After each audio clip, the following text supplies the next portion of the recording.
Good morning, FHS, and welcome to Tiger News. I'm Caitlin LaCroix. And I'm Charlie Werke. Thanks for joining us here today. Thank you guys for those wonderful announcements this morning. Those were a little bit unexpected, so we're really sorry if our news gets cut off for you today. We're going to do our best to get it all in and show you what we have so far, so thank you for your time. We have a lot of news for you all, but first, here's Caitlin. More and more Minnesota students are taking coursework online, but it seems kids who are actually in a school do better academically than those who go to school online.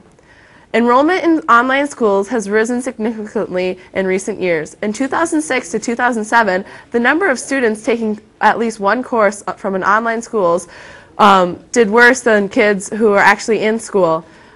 Also, were less proficient in state math exams than students statewide. The study found full-time students moved around more and were less likely to be classified as gifted and talented compared to more with students statewide. 2 American hikers held for 781 days in an Iranian prison came home Sunday, declaring that they were detained because of their nationality, not because they might have crossed the border from Iraq. Joshua Fatal and Shane Bauer arrived in New York on Sunday morning after they were both sentenced each to 8 years in jail for espionage and illegally walking into Iran.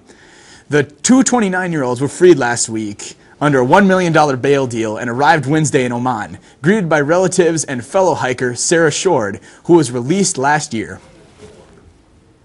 A gold-plated necklace recovered from the Titanic was stolen last Saturday morning from a traveling exhibit in Copenhagen. Police say that the alarm didn't go off when it was taken from the case. Police find it suspicious that the alarm did not go off and did not work when it was tampered with. The piece of jewelry is worth $19,000.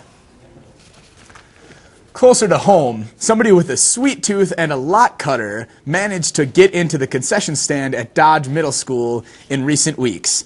On September 2nd, Farmington police officer Gary Tipton was called to the Tiger Clubhouse concession stand near the ball fields at Dodge Middle School. Tipton found the door to the stand kicked in.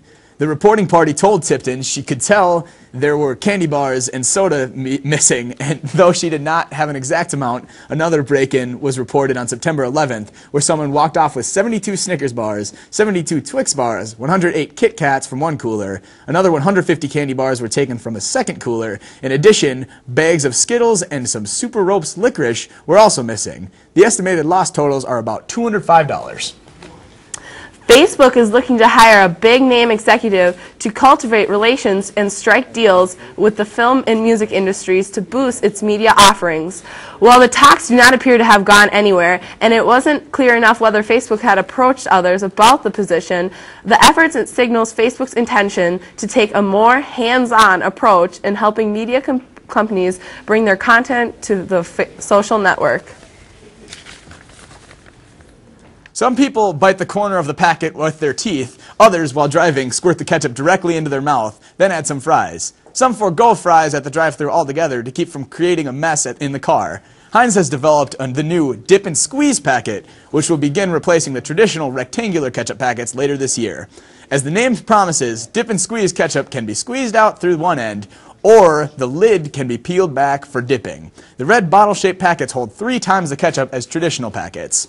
You know, Caitlin, I had planned to bring a little ketchup packet for us to look at today, but sadly they were out of them at my work at Dairy Queen last night. Yeah. Have you gotten a chance to see them at all? I have not. They are pretty cool. I was really excited when we first got them. I mean, it's a big deal for ketchup packets. Sports are in full swing this fall, and personally I'm a member of the Farmington football team, along with our sportsman Godfrey Impetti. Hi. How about you, Caitlin? What are you involved in? I'm actually on the JV girls soccer team, and we've only lost 3 games. We're doing pretty good this year. Well, that's good. You know, hopefully we can get another win under our belt tonight for the football team. Yep, tonight, Holy Angels tonight. Coming in confident. It's their homecoming, but, you know, I think we got a solid chance. We're going to crush them, yep. All right. Well, now we're to sports with Godfrey. It's going to be week 4 in the NFL season, and the Minnesota Vikings are off to an 0-3 start. With new quarterback Donovan McNabb under center, the Vikes have been outscored by a combined score of 67-6. The Vikings face the Kansas City Chiefs this Sunday. On to women's basketball, where the Minnesota Lynx clinched their spot in the WNBA Finals. The Lynx defeated the Phoenix Mercury 103-86. The Minnesota Lynx takes on the winner of the East Conference Finals between Indiana Fever and the Atlanta Dream in a best-of-5 series for the WNBA Championship. On to Farmington sports, where the boys and girls varsity cross-country team claimed third place in the New Prague meet. In football, the Tigers had a disappointing loss to the undefeated Shakopee Sabres. They are in action tonight against the Holy Angels. For soccer, the boys' soccer team lost for their first time in conference play against Holy Angels, while the girls' soccer team defeated the Stars 1-0 Tuesday night. Girls varsity tennis suffered a loss to Chaska 0-7.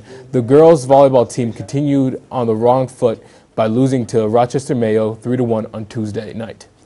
And that's it for sports today. Thanks, God, for your sports report. Coming up, we'll take a look at the forecast, and we have a special guest in our studio today. September is National Childhood Cancer Awareness Month. In the U.S., childhood cancer is the #1 disease killer of children. It kills more children between the ages of 1 and 20 than asthma, diabetes, and AIDS combined. Close to 75% of these children diagnosed with cancer can ultimately be cured. Let's take a stand against childhood cancer. Are you aware? Hi, Farmington. I'm your weatherman, Ben Erb. For this week, well, today it's going to be sunny and the high is going to be 57 and the low is going to be 36. Tomorrow, more sun and the high will be 59 and the low will be 38. For Sunday, more sun sticks around, the high will be 66 and the low will be 47. Monday, more sun and the high will be 67 and the low will be 49. Tuesday, some rain moves in, the high will be 63 and the low will be 44. Before I send it back to you guys, I'm going to answer this week's question that was sent in. Allie wants to know about those darn porcupines. Yes, I said porcupines. She wants to know, well, she heard if they float. And I took some time to research this, and I found out that, yes, porcupines do float. If you guys have a question that you'd like to send in, send it to tigertvnews@yahoo.com. Now here's Maddie. Thanks, Ben. I'm here today to interview the new assistant principal at Farmington High School. It's Mrs. Agder. So, tell us a little about yourself.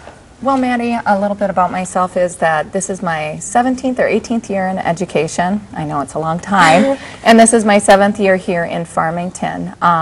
Besides that, I've been married to my husband, Jared, for going on 15 years this year, and I have a 5th grader, Marissa, who's at Meadowview, and a 1st grader, Rachel, who's at Riverview. And we're always busy in sports with them. Both my girls play hockey, and Marissa's in soccer, and Rachel's in softball, and I just love being involved in the community. Oh, so how do you like Farmington High School? I love this building. I think this building is pretty amazing, and we are lucky here in Farmington to have such a building. I love connecting with my former students like yourself, and just being up here in this high school. Where did you work at before you came here? Well, before here, I was a 7th grade history teacher at East, in both the Galaxy House and in the Nova House, and then I was also at Dodge Middle School in the Puma House. And what were some of the perks? Well, one of the biggest perks of being a 7th grade history teacher, of course, is getting to go to Washington, D.C. on the D.C. trip, but also just connecting with students and being involved in your learning is really, I really enjoy that. Yeah, I went on that trip. It was a lot of fun. It was a lot of fun, isn't it? So what's a day in the life of the assistant principal? Well, the day in the life of an assistant principal is one I think that changes almost every day. We are always busy taking care of the daily operations of our school, but also checking in on students, helping staff members. I had a lot of fun yesterday. I was able to hop into a classroom and work with Mr. Grove on using the responders and just being around and working with everyone. And today we got to do the student recognition, and that was really cool too. Cool. Well, thanks for coming today. Now back to Caitlin. Thanks, Maddie. Supermarket chains started introducing self-service lanes about 10 years ago, thinking it would be an easier and cheaper way for stores to provide checkouts. Most people who have been asked about the self-checkout line say they don't like it. They say they like the interaction with the cashier, even if it is a few extra minutes, rather than having the self-checkout go haywire and delay them even more. Also, you have to have someone to talk to if there's a problem. Overall, people report being much more satisfied with their supermarket experience when they use the traditional cashier-staffed lanes. Well, what do you think about the whole self-checkout lines? Personally, I don't like the self-checkout lines. Yeah, I prefer the cashier. The self-checkout line scares me a little bit. Chances are good you'll see quite a few cowboy hats around Farmington the first weekend in October. That comes with the territory when it comes to country music festivals. Ramble Jam, the festival founded by the Farmington Rotary, will bring 6 musical acts to the Dakota County Fairgrounds on Saturday, October 1st. Ramble Jam evolved from Rocktoberfest. The early music celebration included a polka band and bands like Hairball and Great White. After last year's event, Rotary decided to reconsider the genre of music and maybe find something else that would appeal to a wider audience. Music starts at 1:30 p.m. on the main stage when Twin Cities country music band Hitchville kicks off the event. They're followed by Lost Highway and Rocket Club. Proceeds from Ramble Jam are, for the most part, kept local.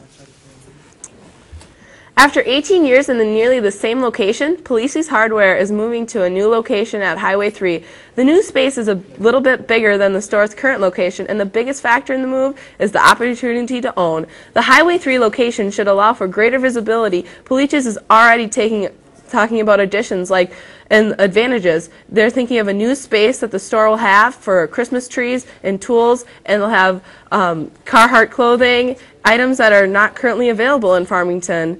Construction workers say the building should be done by January, but it won't be. The store will not move until March. We'd like to thank you for joining us here today on Tiger News. We leave you today with the FHS dance team performance. Have a great weekend, and you stay classy, Farmington. So wherever you must go,